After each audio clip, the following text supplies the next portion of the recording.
The greatest evidence of the soon return of Christ is our receiving him today.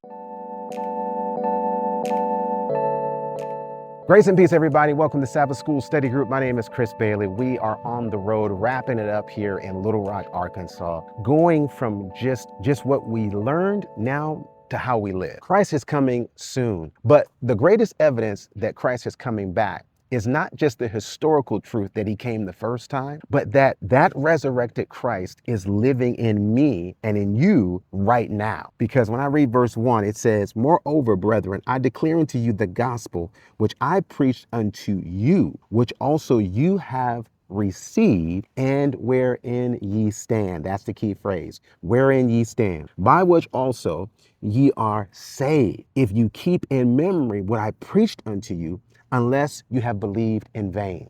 So it's one thing to know. It's even one thing to believe. But when he says, wherein ye stand, they're standing as witnesses. They're standing as memorials to the message that they have received. Now, he kept going when he was talking about who gave them the message and how they received it in verse 9, where he says, "For I am the least of the apostles, that am not meet to be called an apostle in the first place." And the reason why he says this is because I persecuted the church of God. He's saying I was not worthy because of how I lived, but by the grace of God, I am what I am. And his grace, which was bestowed upon me, was not in vain.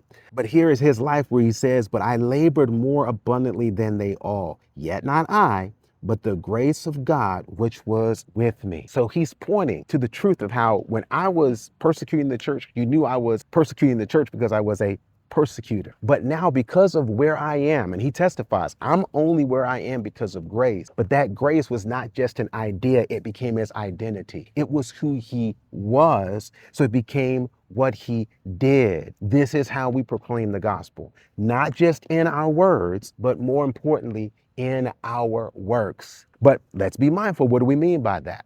I think of the words for a preacher who told me one time. He said, we should preach the gospel, but use words when necessary. See, I'm not trying to work to be saved, but because I am saved, I do the work of God. And what I do is what you're going to see. And that brings us to our last verse here, where it says in verse number 11, "Therefore, whether it were I or they, so we preach, and so ye believed." Brothers and sisters, we reveal our belief by how we be living. I know it's kind of broken English, but it really makes it plain, I hope, to recognize that the proclaiming of the resurrection, the proclaiming of the fact, the historical fact, that Jesus was alive and that he was crucified and that he rose again. We could use history books to do that. We could use texts to analyze and to reflect that. And I personally believe it because of what the Bible says. But the evidence, what really takes that nail and drives it home, is that Christ is alive in me today. You see